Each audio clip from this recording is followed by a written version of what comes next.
সুরমা মাছ কার কার পছন্দ? আজ সুরমা মাছ দিয়ে আলু দিয়ে টমেটো দিয়ে ভুনা করলাম। হ্যালো এভরিওয়ান, আসসালামু আলাইকুম। কেমন আছেন সবাই? আশা করছি সবাই খুব ভালো আছেন। আমি আল্লাহর রহমতে খুব ভালো আছি। তো এখানে আমি কত কিছু কেটে কুটে একবার রেডি করে নিয়েছি।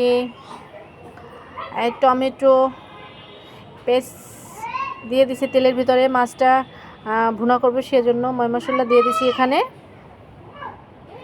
মাছটা আমি ভেজে নিচ্ছি। এখানে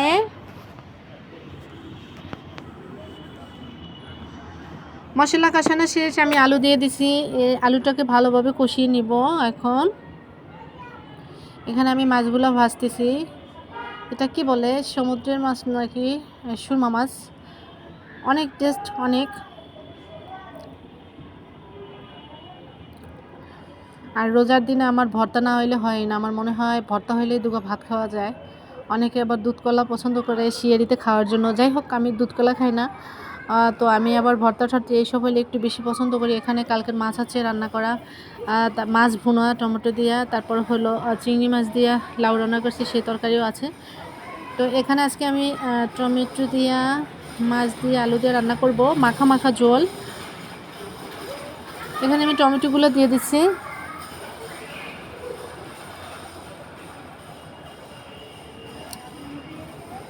ফাইনাল হওয়া পর্যন্ত অপেক্ষা করতে হবে।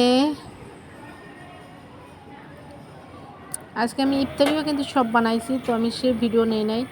কার কার পছন্দ পাটির শাক দিয়ে, এই যে বোম্বাই মরিচ দেখা যায় দেখছেন, বড় ডাল দিয়ে, অ্যাঙ্কার ডাল মানে, এটা দিয়ে রান্না করছি। এই যে একবারে ঘন ঘন, দেখেছেন কত সুন্দর আসছে, দারুণ সুন্দর একটা কালার আসছে। দেখতে যেমন সুন্দর, খেতেও দারুণ টেস্ট। আমি অবশ্যই টেস্ট করে দেখছি, সেই আমি লাগতেছে।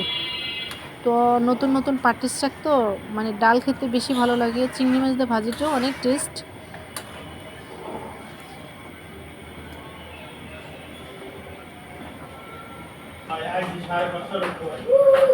এখানে হলো হাঁসের মাংস।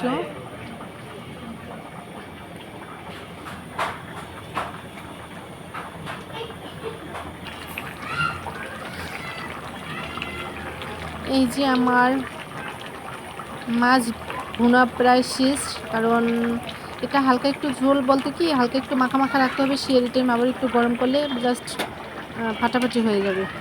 তো সেই জন্য হালকা একটু ঝোল রাখতে হবে। এই যে আমার টমেটো দিয়ে আলু দিয়ে মাছ রান্না করা অটোমেটিক শেষ। তো কালকে হলো 23 রোজা। 23 রোজার জন্য আজকে আমি এগুলো রান্না করলাম, 23 রোজার জন্য। যাই হোক, সবাই ভালো থাকেন, সুস্থ থাকেন।